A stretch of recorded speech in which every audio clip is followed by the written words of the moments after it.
Oke, mulai. Assalamualaikum warahmatullahi wabarakatuh. Selamat Waalaikumsalam. datang dan selamat siang.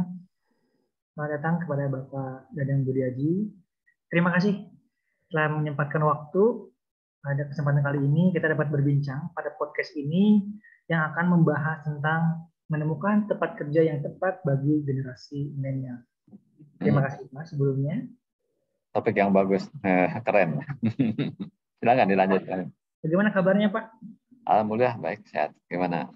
Juga sehat ya. Alhamdulillah Pak sehat. Semoga Ya. kegiatan kita semua dapat tetap berjalan dengan lancar dan sukses untuk depan.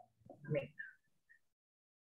Jadi begini Pak, untuk kebetulan fenomena generasi milenial ini memang saya membaca beberapa artikel yang di situ menyebutkan bahwa generasi milenial sering atau mudah sekali pindah-pindah tempat kerja. Meskipun memiliki karir yang bagus di suatu perusahaan. Sehingga tak sedikit milenial yang ditemukan sudah berpindah pekerjaan. Sehingga hal ini pun menjadi anggapan bagi para recruiter untuk mempertimbangkan dalam mempekerjakan generasi milenial. Fenomena ini seringkali disebut sebagai job hopper sekarang. Apa itu? Job apa? Job hopper. Artinya apa? Nah, atau bisa disebut sebagai kutu loncat, gitu, Pak. Jadi loncat-loncat. Kutu loncat. Gitu. Nah, kebetulan sebagai praktisi dan konsultan senior SDM, tentu hal ini menjadi poin penting, menjadi orang yang tepat dalam bertanya terkait mengenai hal ini. Sehingga apa sih Pak, apa saja faktor yang menjadi penyebab kenapa sih milenial ini seringkali pindah kerja? Ya. Istilah kutu loncat sih bukan istilah baru sebenarnya. Dari dulu juga sudah ada istilah kutu loncat. Ya. Zaman saya baru lulus kuliah tahun 1988, terus cari kerja, dan mulai berkarir. Istilah itu ada gitu ya, kutu loncat. Gitu. Dan pada banyak kesempatan saya ngikutin seminar-seminar, ketemu dengan orang-orang hebat ya di berbagai bidang, khususnya bidang saya terutama ya, bidang SDM. Banyak kolega-kolega saya, senior-senior saya yang udah ada di papan atas gitu ya, udah level GM, director. Sebagian besar justru orang yang pernah pindah-pindah. Jarang sekali orang kayak saya yang sepanjang 32 tahun itu cuma kerja di 2 tempat saya.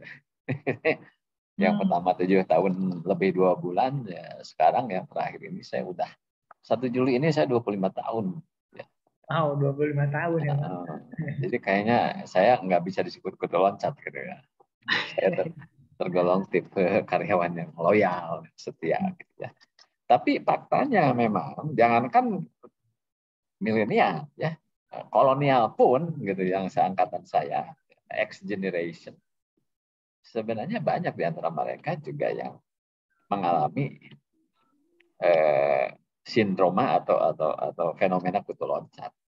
Ya, karena kadang bagi mereka nggak ada pilihan untuk bisa mendapatkan akselerasi dalam karir itu. Tidak bisa hanya mengharapkan di satu perusahaan.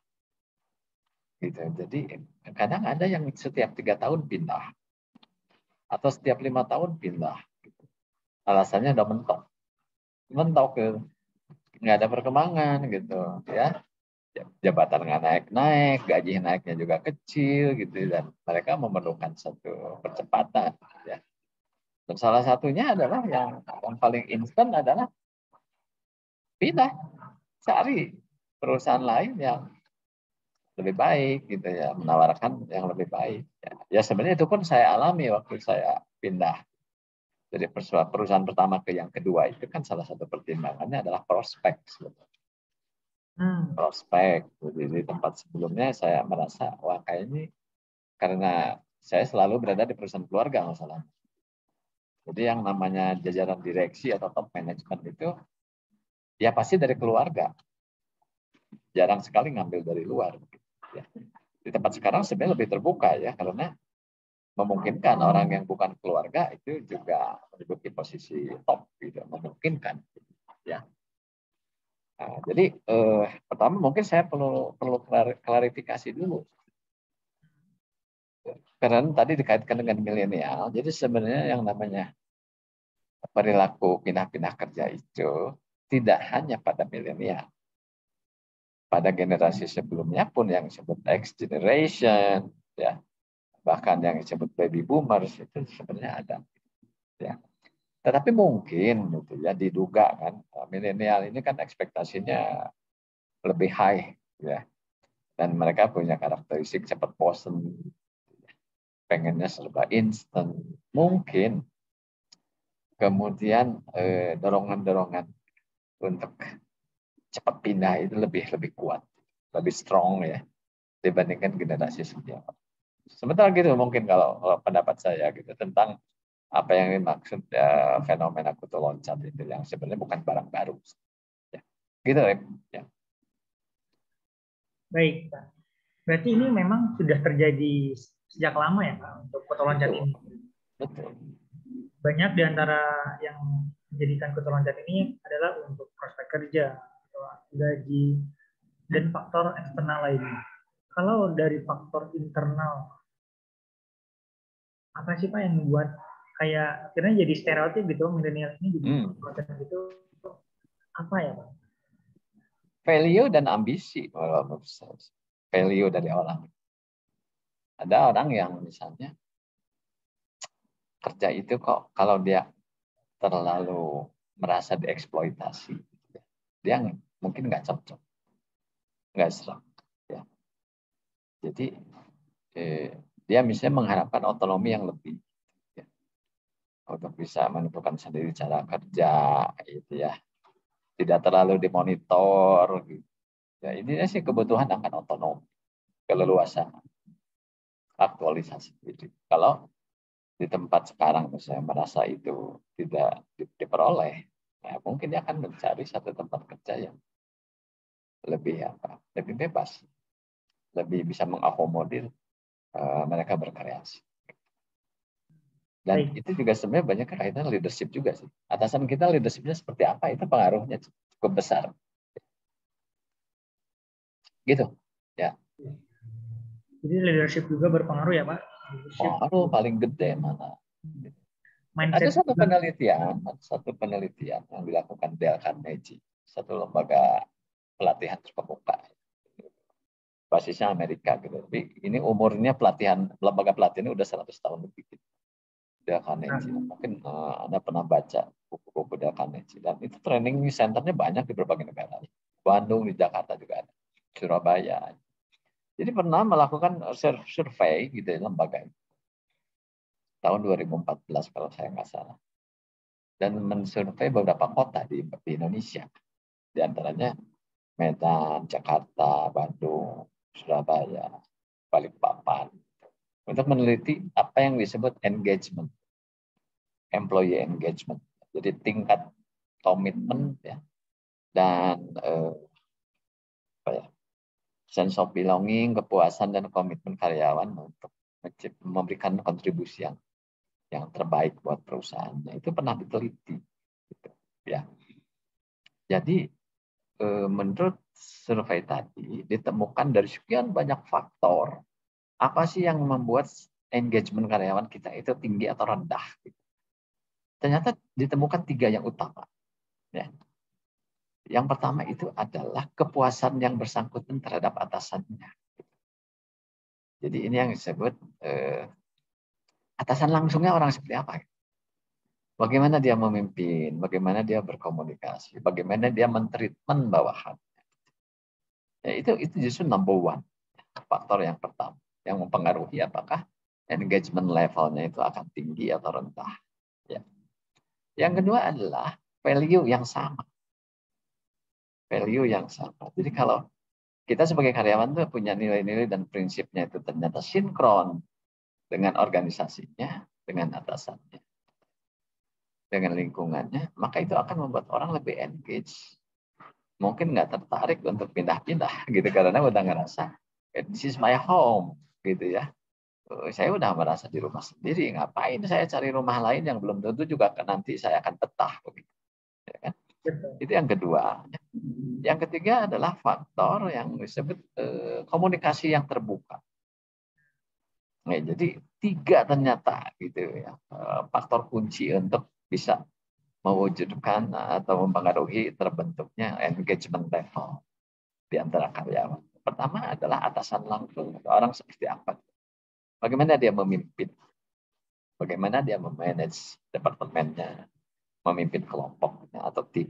Yang kedua adalah a line of value, ya, nilai-nilai dan prinsip-prinsip yang diyakini, yang dianut itu sinkron nggak, sama nggak gitu ya antara karyawan dengan perusahaan. Yang ketiga adalah komunikasi.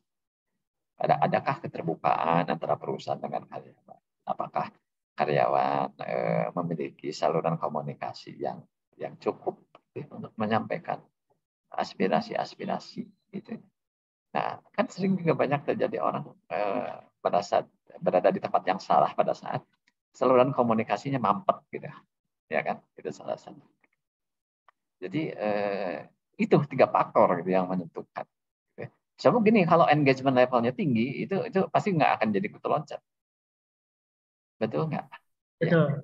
Ya. Sama aja kayak pasangan suami istri atau dengan tunangan atau dengan pacar, kalau engagementnya itu begitu strong gitu, mereka nggak akan cerai, gitu. Nggak akan berpisah.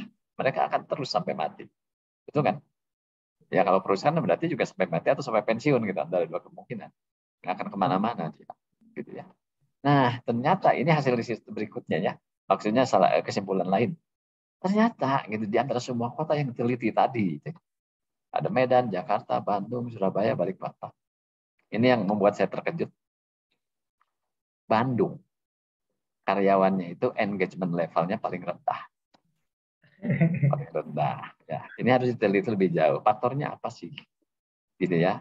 Kenapa sih karyawan-karyawan yang ada di Bandung itu kok engagement level di perusahaannya itu tergolong paling rendah? Dan yang paling tinggi ternyata Medan. Ya. Ini perlu diteliti lebih jauh. Wow, menarik. Gitu. Menarik. Ya. Menarik. Itu dari tiga engagement tadi, Pak. Saya menyimpulkan bahwa ini berkaitan dengan budaya kerja.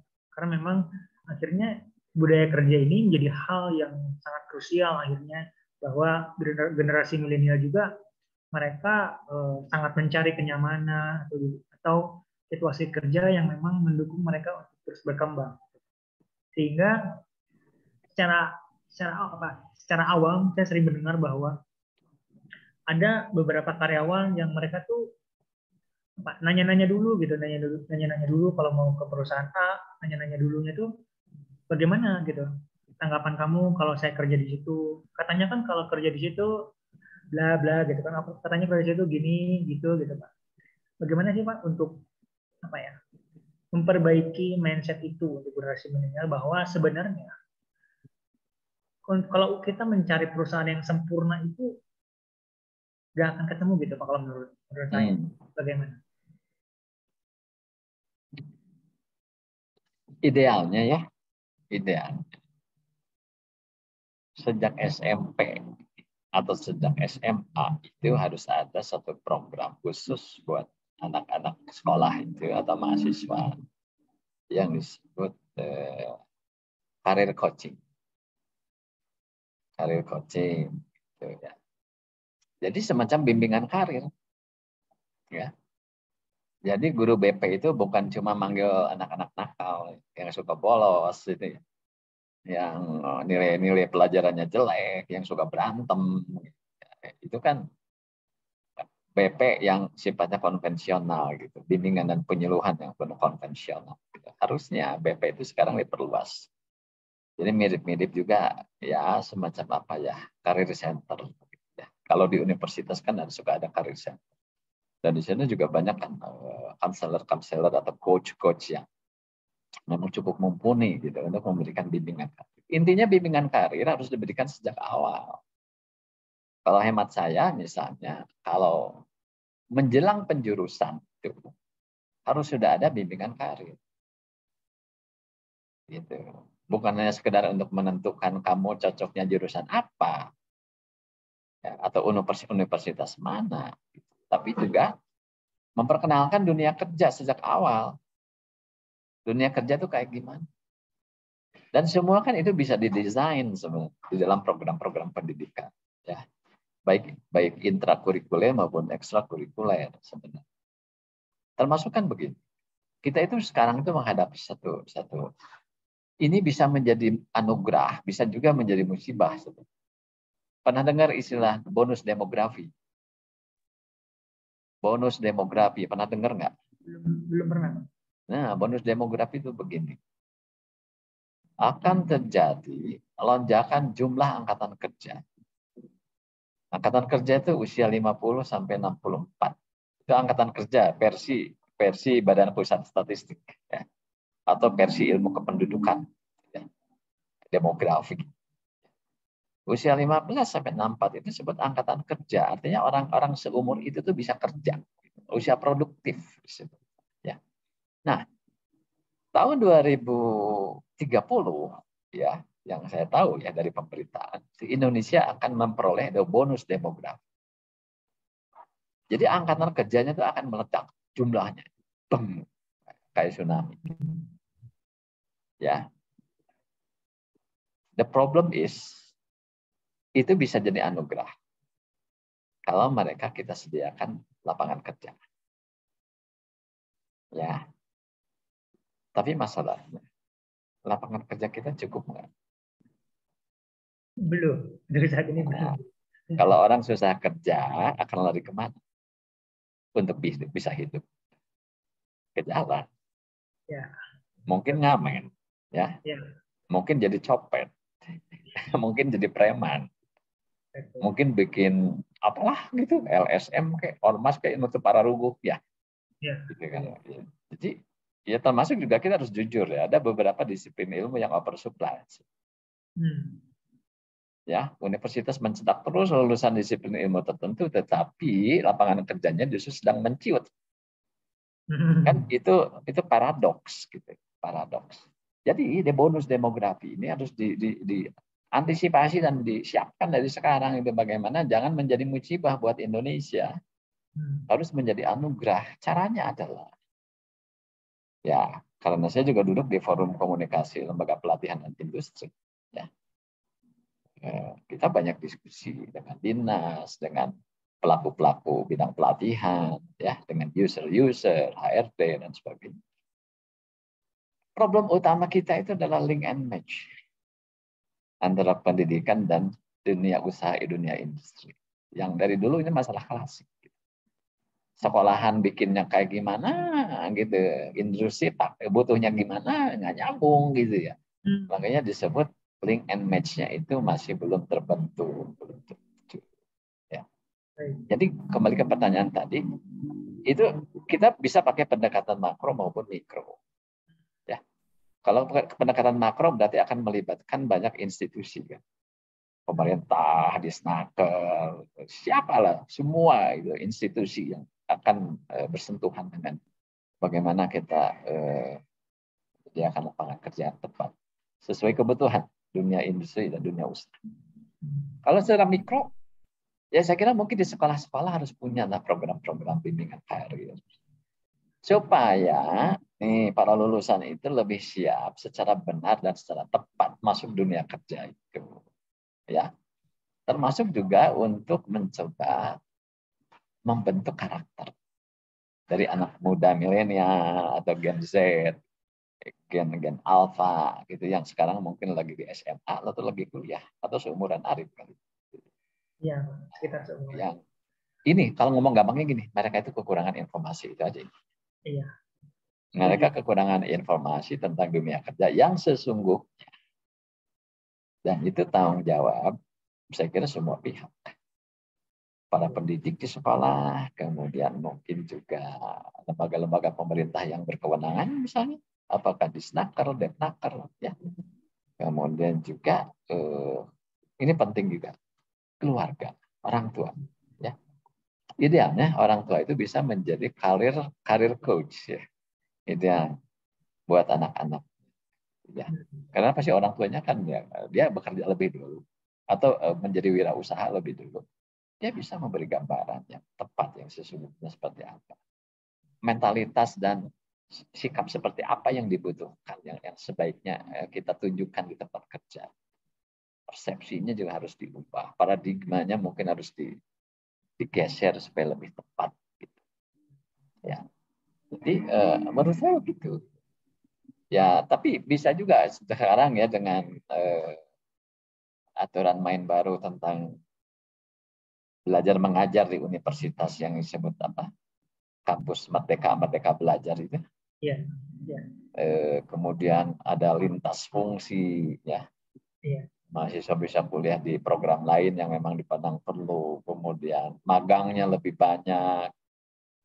Saya melihat itu adalah satu ikhtiar dari pemerintah untuk mencoba menutup kesenjangan tersebut. Gitu. Ya. Betul. Jadi supaya lebih nyambung gitu ya. Termasuk ini praktisi juga sekarang diundang untuk mengajar. Ya, ya tentu harus dipilih praktisi yang bisa ngajar dong. Ya, kan tidak semua praktisi bisa ngajar masalah. Betul, betul.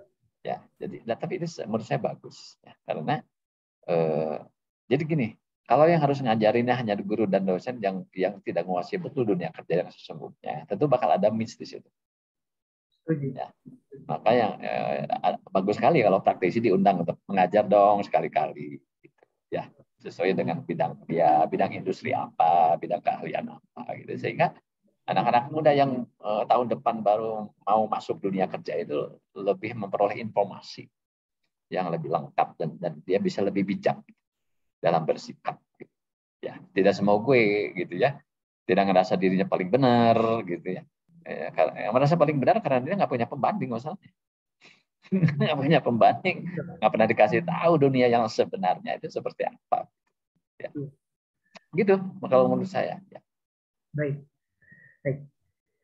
Kalau memang melihat, jadi apa ya, argumen beberapa rekruter misalnya yang menganggap bahwa ketika karyawan ini berpindah-pindah tempat, maka rekruter akan berpikir bahwa loyalitasnya dipertanyakan dong, orang ini dipertanyakan bagaimana gitu, gimana dia dengan waktu yang singkat dia berpindah-pindah tempat.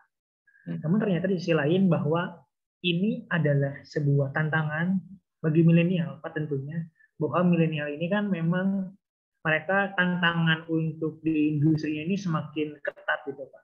Di mana generasi mereka ini generasi yang sudah kenal dengan teknologi, semua informasi bisa diakses lewat teknologi, lewat internet, sehingga rasa haus mereka akan pengetahuan, akan pengembangan itu harus harus diwadahi gitu kan. Terutama tadi yang seperti Bapak katakan, adanya kampus Merdeka atau lintas jurusan tadi, sehingga apa yang menjadi keinginan mereka untuk belajar banyak hal dapat terlaksana. Gitu. Nah, namun setelah tadi mendengar bahwa ternyata dari dulu pun ada foto loncat, Pak. Kemudian juga ini saya membaca riset bahwa 13% milenial yang percaya bahwa karyawan harus tinggal minimal 5 tahun di perusahaan tersebut. Dan jumlah itu sangat kecil jika dibandingkan dengan 41% generasi baby boomer yang mengatakan hal yang sama. Di sisi lain, 26% milenial justru percaya bahwa karyawan harus tinggal selama 1 tahun atau kurang sebelum mencari pekerjaan baru. Ya. Mindset inilah yang sudah tertanam di generasi milenial tersebut dengan tadi rasa hausnya untuk terus berkembang atau terus mendapatkan fasilitas yang menunjang. Apakah dari adanya foto loncat atau berganti-ganti pekerjaan ini merupakan selalu hal negatif, Pak, untuk mereka? Atau justru ada hal positif yang memang hanya bisa dilaksanakan pada generasi ini? Demikian. Positif negatif kan tergantung ada pertumbuhan nggak bagi yang bersangkutan. Ini dari sisi karyawannya sendiri ya. Jadi sebenarnya pindah-pindah kerja mah boleh aja sih kalau menurut saya. Yang penting dilakukan dengan beretika. Itu aja. Jadi istilahnya kan kalau secara klasik datang baik-baik ya mundur baik-baik juga dong. Baik. Ya. Itu yang saya bilang harus beretika gitu, harus beradab ya. Yang saya enak gitu. Ya. Kasih kesempatan perusahaan untuk cari pengganti. Ya kan one month notice itu kan udah standar dari dulu kan. Orang kalau mau resign tuh H-30 Anda masukin dulu surat gitu. 30 hari itu beri kesempatan perusahaan cari pengganti dan Anda harus bisa serah terima dengan karyawan baru nanti. Dan ajarin sedikit tentang bagaimana pekerjaan itu dilakukan. Ya udah. Nah, kalau Anda mengikuti itu berarti ya kita boleh bilang Anda cukup bertata krama. Gitu. Nah, yang penting kan pindah-pindah tuh begini.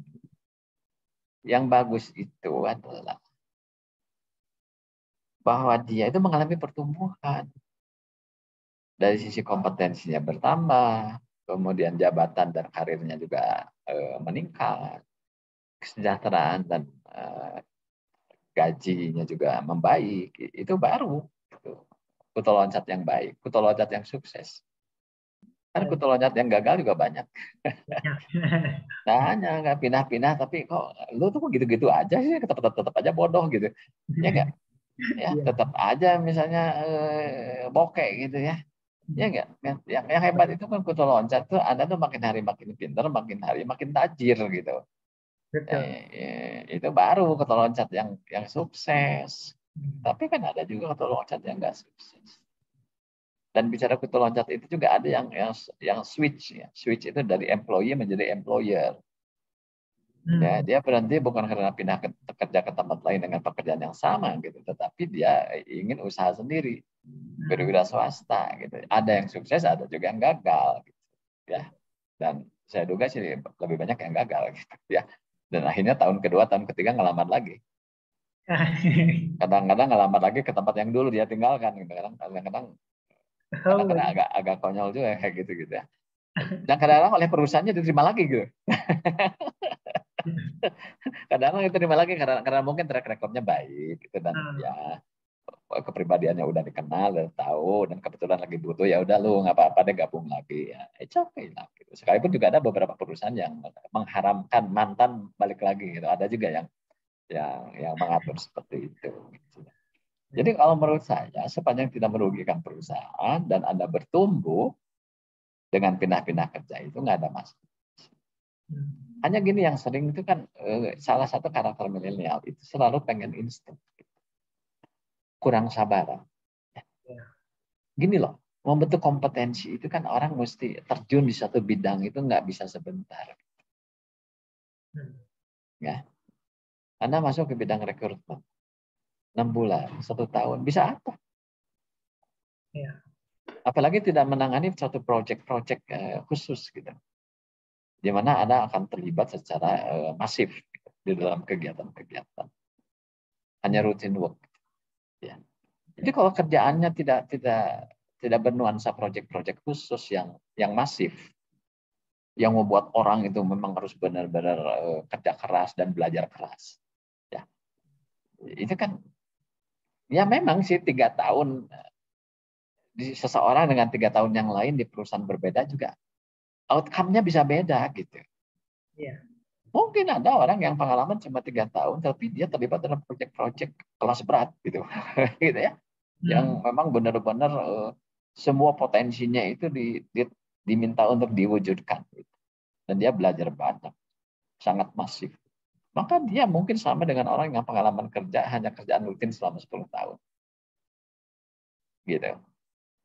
Banyak orang-orang pintar yang dia itu pengalamannya itu bukan di perusahaan secara permanen gitu, tetapi di dalam proyek-proyek. Ya, misalnya Bank Dunia punya proyek, ILO punya proyek, gitu, misalnya ya, atau lembaga-lembaga apalah gitu ya, punya proyek-proyek yang pendek mungkin cuma setahun 2 tahun gitu, tapi masif dan intens. Ya. Nah, mungkin dia bisa banyak dapat dari situ. Ya, kompetensinya itu akselerasinya cepat. Ya, banyak hal yang dia pelajari. Tapi kalau masuk di sebuah perusahaan yang sudah sangat serba teratur dan kita hanya menjadi robot di situ, ya hanya menjalankan rutin work, pertanyaan saya, itu ilmunya yang udah dia pelajari itu atau konsep-konsepnya itu sebenarnya diaktualisasikan enggak kalau di tempat yang kayak gitu? Mungkin tidak. Sehingga pertumbuhan kompetensinya pun ya beda gitu ya dengan mereka yang terlibat di dalam proyek-proyek yang cukup bermakna. Gitu kalau misalnya. Oh, Jadi kalau Anda hanya disuruh ngetik, arsip, pekerjaan yang sifatnya administratif, lah 10 tahun aja juga terus maknanya apa gitu. Betul betul. nggak? Betul, Iya. setuju. Setuju. Eh, Kalau bila perlu Anda menawarkan diri kepada bos Anda itu untuk Pak, ada satu proyek atau program yang cukup menggigit itu dalam tanda petik, cukup menantang sehingga saya bisa belajar banyak. Hmm. Ya, oh itu baru ya 2 tahun 3 tahun aja bermakna gitu daripada yang ngerjain kerjaan rutin 10 tahun gitu. Itu yang saya maksud. Ya. Betul. Saya setuju bahwa memang untuk generasi milenial ini mereka harus apa? Harus proaktif. Kemudian juga mereka harus siap dengan proyek-proyek besar gitu kan. Jadi bukan hanya mereka diberikan kenyamanan dalam bekerja, tapi juga mereka harus terus improve diri mereka sehingga ya mereka pun bisa tahu gitu di mana core diri mereka atau value diri mereka itu akhirnya terus berkembang gitu. Kemudian berbicara tentang tadi yang kutu loncat yang tanda kutip tidak berhasil, loncat-loncatnya tidak berhasil. Memang gini Pak, setiap orang kan pasti ingin bekerja di tempat yang tepat ya Pak. Dan sebuah tempat atau perusahaan yang membuat nyaman dengan atasan yang menyenangkan atau bahkan salary yang menjanjikan. Namun sayangnya tidak semua orang bisa benar-benar merasa nyaman dan menekuni pekerjaan tersebut. Sehingga banyak ketidakcocokan suasana kerja dan keahlian yang dimiliki sering jadi alasan kenapa seseorang masih kurang nyaman dengan pekerjaan. Nah, lantas bagaimana nih Pak, menurut Bapak sebagai senior NSDM, bagaimana sih cara untuk mengetahui apakah perusahaan itu tepat buat karyawan, buat orang-orang yang apa namanya, yang masih loncat-loncat itu. Sehingga maksudnya, jadi si generasi job hopper ini akhirnya menemukan perusahaan yang tepat bagi dirinya. Tips dari Bapak bagaimana? Gini loh, pernah lihat iklan minuman bersoda dulu, Sprite lah saya sebut nama. Ya, Iklan Sprite. ya. Ada kata-katanya, ku tahu apa yang ku mau. Nah, jadi saya menggunakan iklan itu. Saya Oke. balik tanya ke anak-anak muda, milenial ini khusus. Kamu tahu nggak yang kamu mau itu apa? Ya, jangan kamu tuh kelihatan banyak maunya, tapi nggak jelas maunya apa. Gitu. Itu yang pertama, pertanyaan dasar. Karena kalau Anda sendiri nggak bisa jawab apa yang kamu mau yang sesungguhnya itu, kamu mau pindah 10 kali tempat kerja pun nggak akan ada jawabnya. Nggak akan pernah ketemu. Karena kamu sendiri nggak bisa mendefinisikan dengan jelas yang kamu mau itu apa. Prioritas-prioritas kamu itu apa. Apakah bagi kamu prioritasnya itu gaji cepat naik, jabatan cepat naik, atau pertumbuhan kompetensi, atau kenyamanan dalam bekerja. Betul nggak? Ya. Ya. Dan itu kan mungkin tiap orang nggak persis sama loh. Prioritas-prioritas. Iya kan? Betul. Seperti kemarin ribut soal ada ratusan orang katanya CPNS yang mengundurkan diri. Ternyata setelah diklarifikasi itu cuma sekitar 100 lah, nggak nyampe ratusan. Dari sekian ratus ribu yang diterima. Sebenarnya cuma 0,01%. Dan itu bukan fenomena baru. Oh. Gitu ya. Jadi jangan mudah kaget gitu ya. Okay. Sekarang itu kan orang jadi kagetan itu karena di blow up oleh media, terutama sosial media yang kadang-kadang memberitakannya itu dengan headline atau judul yang provokatif ya. Sebenarnya the real itu enggak tuh. Ya, itu kan dibahas juga sama Prof. Renal Kasali juga tentang yang viral kemarin tuh CPNS itu banyak desain. Sebenarnya juga itu juga bukan barang baru kok. Ya. Ya, dan ya masalahnya memang harusnya gitu anak-anak muda ini kalau dia melamar untuk jadi pegawai negeri ya ASN itu harus pahami dulu konsekuensinya apa. Nggak bisa suka-suka gitu karena kita berurusannya dengan negara gitu. Ya kan mereka bisa kena penalti lah. Bisa puluhan juta, mungkin ratusan juta. Ya. Karena udah diputuskan diterima, terus kemudian menolak, mengundurkan diri. Ini bisa kena sanksi, kena penalti. Jadi kembali, ini masalahnya. Itu anak muda yang banyak maunya ini, itu sebenarnya kekurangan informasi. Gitu. Atau malas menggali informasi.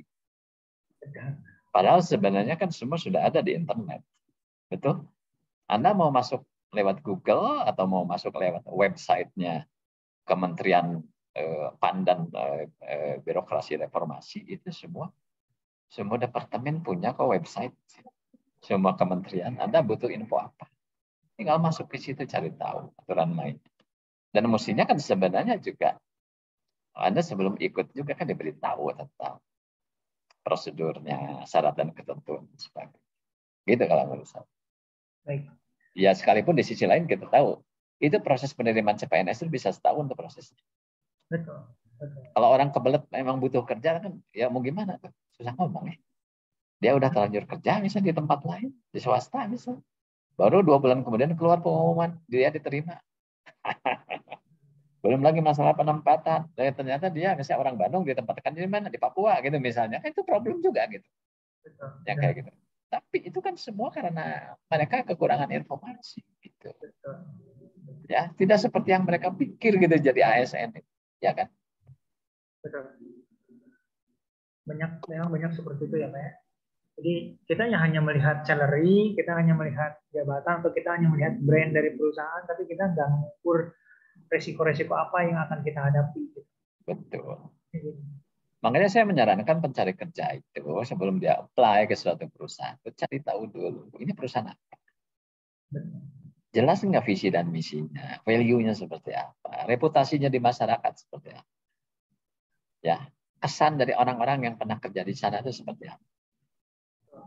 Ya, pernah nggak misalnya tersangkut dalam perkara pelanggaran hukum atau apa? Itu harus cari tahu dong. Gitu kan ada pinter, ya. Gitu. Jangan ada kelihatan pinter tapi sebenarnya bodoh atau pemalas gitu. Itu kan yang ya, jadi kayak paradoks gitu. Ya kan? Iya. Gitu.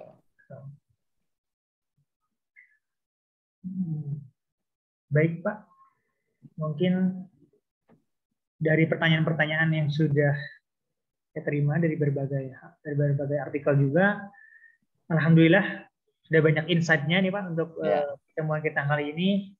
Walaupun tidak lama, tapi semoga ini menjadi insight yang bermakna gitu kan. Gak apa-apa, yang penting masuk gitu ke otak atau masuk ke batin para karyawan, calon karyawan nanti, sehingga mereka bisa merencanakan karir mereka lebih baik untuk ke depan.